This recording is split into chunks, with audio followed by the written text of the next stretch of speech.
Hello, everyone, and welcome to the next series of overcoming the challenges of loneliness together.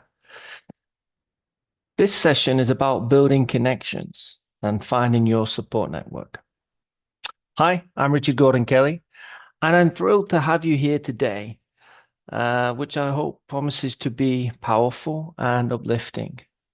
I'm actually in a cafe area here where I live in Belgium, and they've actually got work outside. So it's just vibration, vibration, vibrations of drills going mad into the ground. But that doesn't stop us talking about loneliness.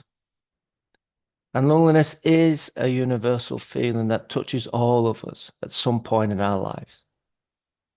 And it can stem from various experiences, whether it's a significant life transition, loss of someone close to you, or just the constant pressure of modern living, modern society.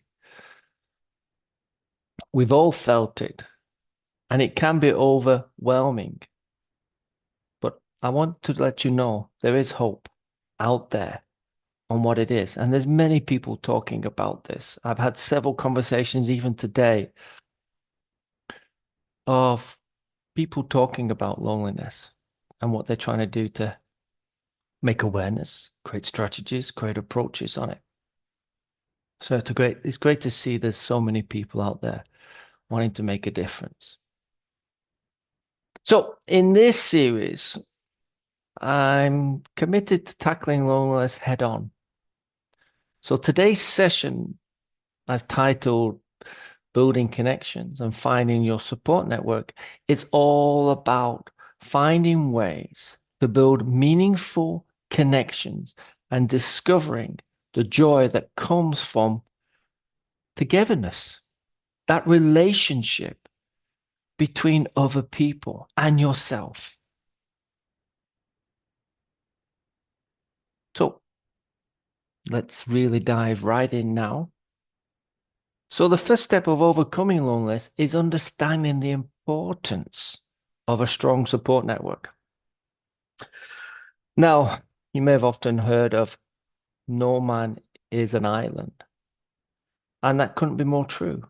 Having a network of supportive friends, friendships, family, and colleagues can make a world of difference to everyone. This is the reason why I'm in this cafe here in Louvain-la-Neuve in Belgium, because I wanted to connect. I wanted to connect with other people within my bubble to ensure that I'm connecting with people. I've actually been on the terrace also connecting with these people I've spoken to today. It's important that we have these connections and we continue to grow these connections. So, how do we build these connections? Here are my thoughts and breakdowns on possible actionable steps that would help you to see that. First of all, and then identify your needs. For me today was to support what I'm seeking. Bit of support, bit of practical help, bit of companionship. I was wanting to come here today so that I could connect with other people who were working in a bubble, working in their own things, but were also wanting to interact when they had their breaks and their coffees. So, it's always seeking out the right connections. And it's also possibly asking yourself each day, what is it that I want? I chose to come here. I could have stayed at home. I could have gone into the office. It's all about making a choice and identifying your needs on that choice. Second part that I found was reaching out. That's the hardest part. That's been the hardest part for me, but it's essential. Don't be afraid to reach out to family, friends, and even colleagues. Even a simple call, text, or message can be a start of rebuilding or even strengthening connections, thus creating the relationships within yourself and others. It's a spin-off. It helps with the chemicals within your body. It helps you feel happy. It helps you blah, blah, blah. That blah, blah, blah is a spin-off of you actually reaching out and wanting to connect with other people. So engage in community activities. As I said, I've got involved in the local coffee shop here. You could also get involved in the local clubs. I'm doing that later on this week with a local sports club, organizations, or even join online communities that really kind of resonate with your interests and that you're looking to speak to open-minded people like I have been doing today. These shared interests can often lead to meaningful connections, thus relationships. The networking is part of who you are and who you want to be in that day-to-day life. Be open, be vulnerable. Yeah, that's a big question. Be open, be vulnerable. Yeah, it's easy to say, huh? But it doesn't really work, does it? Well, building connections involves being open and sharing your experiences. For me, it's okay to be vulnerable and let others in. But I know in some businesses and some people, it's hard for them to do that. And I respect that. But it takes time for them to see what it is from an inside job, not an outside job. Being vulnerable and being open helps us to form deeper, more authentic relationships with ourselves and with others. And it gives us a vibration, as we're having now, in being you. That sensation, that feeling of being alive again and being who you can be.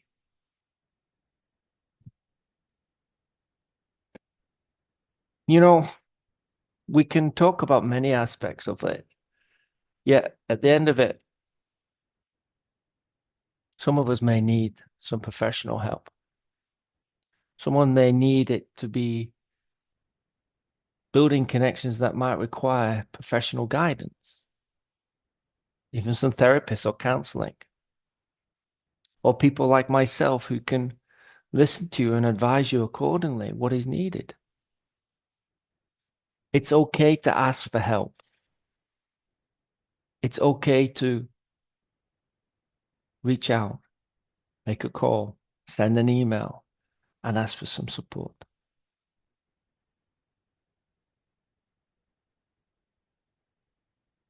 Now, I know not many of you will be here linking on, but I'd love to hear from you. I'd love to hear about your experiences about building connections.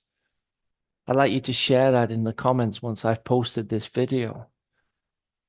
Or maybe to try out new activities or reach out to someone recently. Love to hear your stories, your questions and comments, and I'll address them accordingly. You can send me a private message or send me an email. All my details are on my LinkedIn profile. But it's okay to reach out and have that conversation with someone.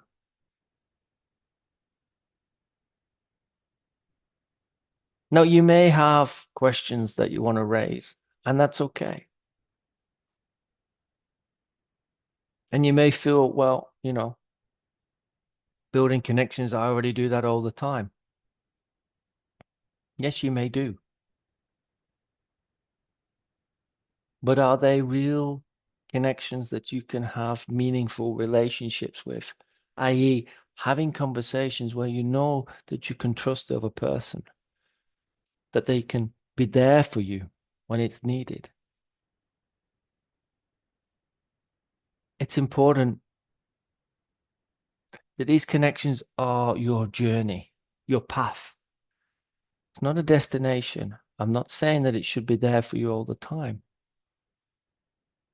but noticing, being aware of who you're interacting with can make a difference of how you're going to connect with them and how you're going to create something for yourself and for them.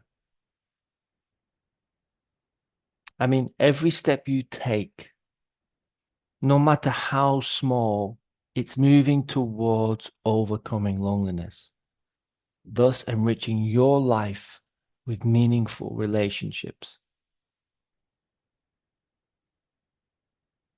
It's important that we get to know who we are really, ourselves. This is our journey. This is our path. You may think it's spiritual, whatever. I'm just reflecting upon what I've seen over my years, 25, 30 years plus of that loneliness in all different aspects of my life, from playing in sports to working in organizations to being married to being in partnerships. It all comes with different experiences for us to work on. But looking up in ourselves can be our greatest rewards. Not our greatest enemy, but our greatest reward in how we can move forward with ourselves. That network starts with you, this person listening to this video, this person reading my pulse. The connection starts with you. The relationship starts with you. And once you get to see that, things do start to open up. I know that. I've experienced that myself.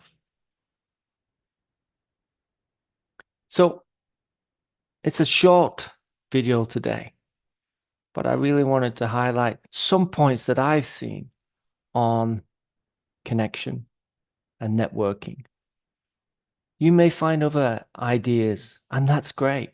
Please share them with me, because the more we share, the more we can all learn from each other. I'm always learning. I'm learning in my conversations about what's coming up for people and learning things about myself.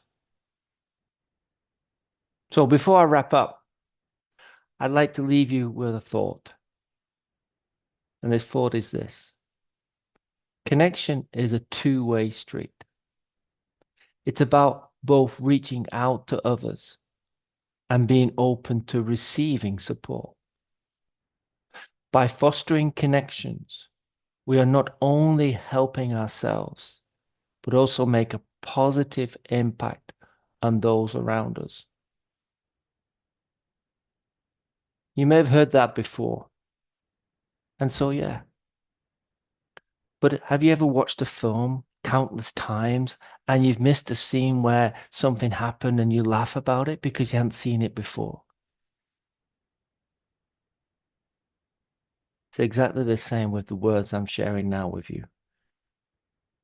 The same words I'm trying to share with you in this post, in this recording. It's just listening in a different way and creating that relationship with yourself. So, I thank you from a vibrating office space with lots of building work going outside. I hope you've enjoyed today's little session. I hope to hear your discussions in the comments or by emails. Please like and share this video and share it with other people. Share my content on overcoming the challenges of loneliness in the workplace. Please stay tuned to my next episode, where we'll be diving further into different ways of really finding joy, happiness, and connection in all our lives. So until next time, remember you're not alone. We're in this together. Take care and see you all soon. Thank you. Bye-bye.